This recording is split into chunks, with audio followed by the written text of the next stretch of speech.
নমস্কাৰ।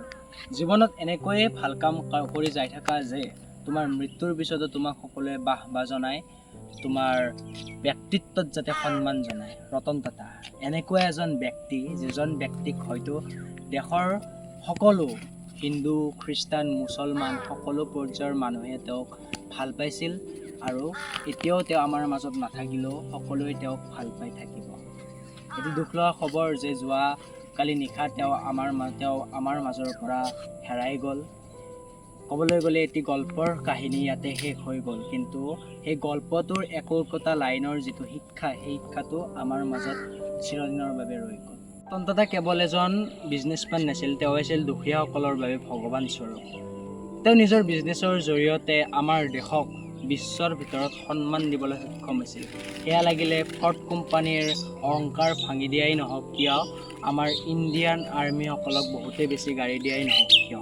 তেওঁ এনেকুৱা এজন বিজনেছমেন য'ত কেতিয়াও আৰোপ লগা হোৱা নাছিল যে তেওঁ লুটপাট কৰা এজন বিজনেছমেন, কিন্তু আমি যদি অইন বেলেগ বিজনেছমেন চাবলৈ যাওঁ তেন্তে মানুহে কিন্তু সিমান ভাল নাপায়, কিন্তু ৰতন টাটাক মানুহে ইমানেই বেছি ভাল পায় যে আজি তেওঁৰ মৃত্যুত গোটেই মানুহ ভাবুক হৈ পৰিছে। চাগে আজি তেওঁৰ মৃত্যুত ভাবুক নোহোৱা মানুহ এতিয়া নাই।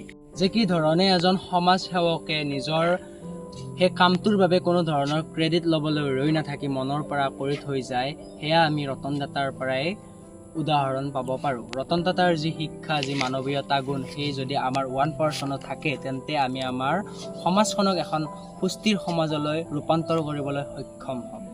অসমত বৰ্তমান যি কৰ্কট ৰোগ আমি দেখিবলৈ পাইছোঁ, সেয়া কিন্তু ভাবিবলগীয়া। 50,000তকৈও অধিক ৰেকৰ্ড আমি অসমত কৰ্কট ৰোগৰ দেখিবলৈ পাওঁ।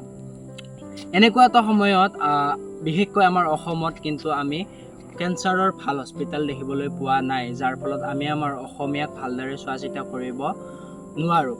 কিন্তু এনেকুৱা এটা সময়তে ৰতন টাটা কোম্পানী আৰু অসম চৰকাৰে মিলি আছাম কেঞ্চাৰ কেয়াৰ ফাউণ্ডেশ্যন নামৰ ফাউণ্ডেশ্যনটোৰ নিৰ্মাণ কৰে, যাৰ ফলত এতিয়া আমি আমাৰ সকলোতে, আমাৰ জিলাই বা আমাৰ গুৱাহাটী চহৰতে নহওক কিয়, সকলোতে আমি আমাৰ কেঞ্চাৰ হস্পিটেল দেখিবলৈ পাম। ৰতন টাটাক ভাৰতৰ পুত্ৰ বুলি ক'লেও চাগে ভুল নহ'ব। আমি আজিৰ সময়ত ৰতন টাটা হ'ব নোৱাৰিব পাৰোঁ, কিন্তু আমি সকলোৱে মিলি যদি তেওঁৰ সেই কাহিনী, তেওঁৰ সেই শিক্ষা অৱলম্বন কৰি যদি আমি 20% কাম কৰিব পাৰোঁ, তেন্তে চাগে আমি আমাৰ সমাজখনক এখন ভাল সুস্থ সমাজলৈ নিবলৈ সক্ষম হ'ব পাৰোঁ।